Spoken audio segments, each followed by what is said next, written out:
세상에서 가장 멋진 부자들을 소개합니다. 바로 기부자. 기부자들을 박수로 뜨겁게 맞이해 주세요.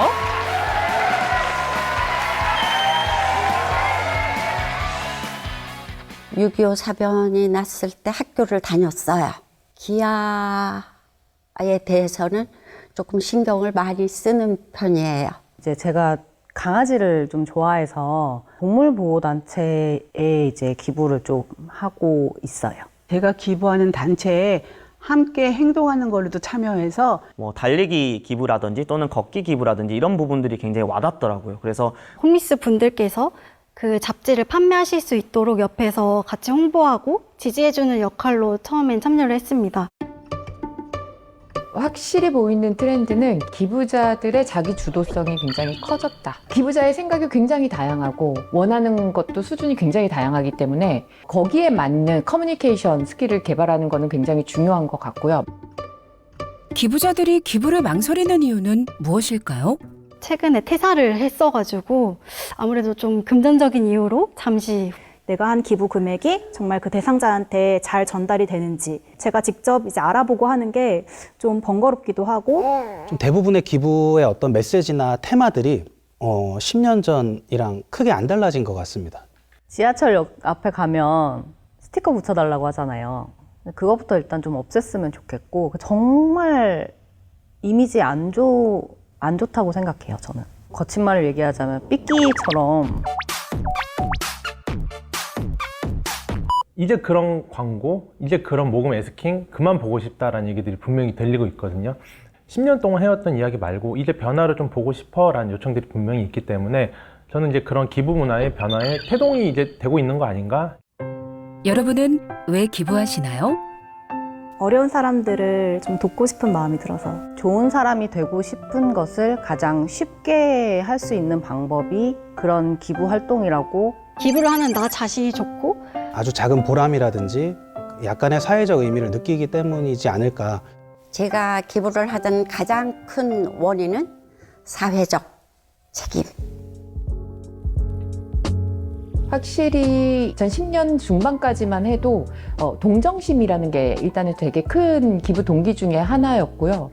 근데 최근에는 2010년 중반 이후부터는 확실히 사회적인 책임감, 사회의 발전에 나도 기여하고 싶고 공헌하고 싶다라는 이야기들이 많이 나오는 것 같아요. 어떤 시민으로서의 책임감과 시민의식으로서 기부를 하는 거기 때문에 이 기부 문화가 굉장히 높아졌다고는 볼 수는 있을 것 같아요. 자, 그럼 기부 문화를 알아볼 수 있는 간단한 실험을 해볼게요. 여기 같은 일을 하는 두 곳의 비영리 단체가 있습니다. 비영리 단체 A는 운영비를 전체 예산의 10% 사용하고요. 비영리 단체 B는 운영비를 50% 사용합니다. 지금쯤 운영비가 정확히 뭐야라는 생각이 드실 텐데요. 운영비는 일반적으로 사업 수행이나 수혜자 지원에 직접 들어가는 비용을 제외한 나머지 비용을 말합니다. 그럼 다시 실험으로 돌아가서 오, 진짜 100만 원이네요. 오, 여기 많이, 밑에는 기부를 시작해주세요. 저는 그냥 이쪽에 넣겠습니다. A에게 기부하겠습니다. 이쪽. 전 여기 올인할 것 같습니다. 왜 운영비를 적게 쓰는 단체를 선택했을까요?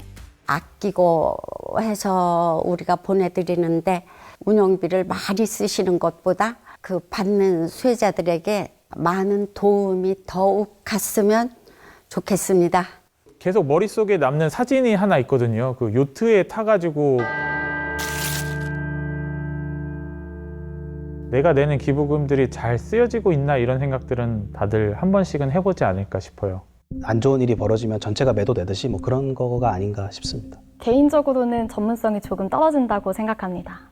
좀 확장해서 생각해보자면 비영리 기관의 존재 이유가 없구나.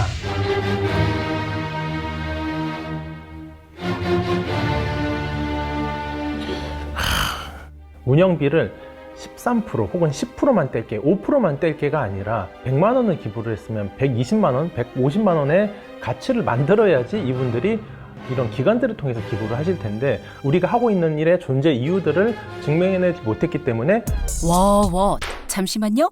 다른 의견도 있었어요. 생각을 많이 할수록 너무 작은 운영비는 오히려 그 기부금의 효율을 떨어뜨릴 수 있다는 생각을 했어요. 기부 단체에서 일하는 사람들도 약간 자원봉사자 취급을 하는 경향이 있다고 저는 봐요. 기부금으로 실제로 좋은 일을 하는 사람들도 중요하다고 생각을 하거든요. 전문성 있는 질이 높은 인력들을 확보하고 직원들이 그런 역량들을 개발할 수 있도록 지원해 줄 수 있는 그 운영비는 굉장히 비영리 기관의 지속 가능성이라든가 문제 해결 능력, 효과성 이런 거하고 직접적인 연관관계가 있을 수밖에 없습니다. 자, 그럼 두 번째 실험을 해볼까요?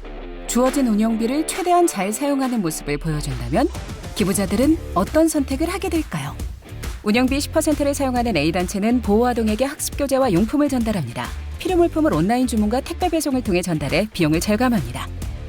운영비 50%를 사용하는 B단체는 보호아동에게 진로와 자립을 지원, 아동별 맞춤학습 콘텐츠와 전문가 상담, 장기 멘토링 등을 제공하고요. 수준 높은 프로그램 관리비와 인건비 등으로 인해 운영비 비율이 높은 편입니다. 다시 기부를 해볼까요?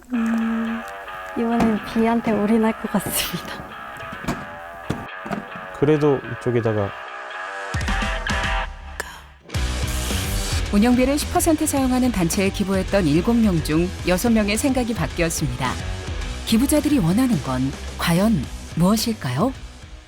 물건만 보내주는 거는 누구나 다 할 수 있는 일이라고 생각하는데 직접 가서 그 사람을 만나주는 거는 누구나 할 수 있는 일은 아니라고 생각해요. 근본적인 문제를 해결할 수 있기 때문에 50%의 운영비도 아깝지 않다고 생각을 했던 것 같아요.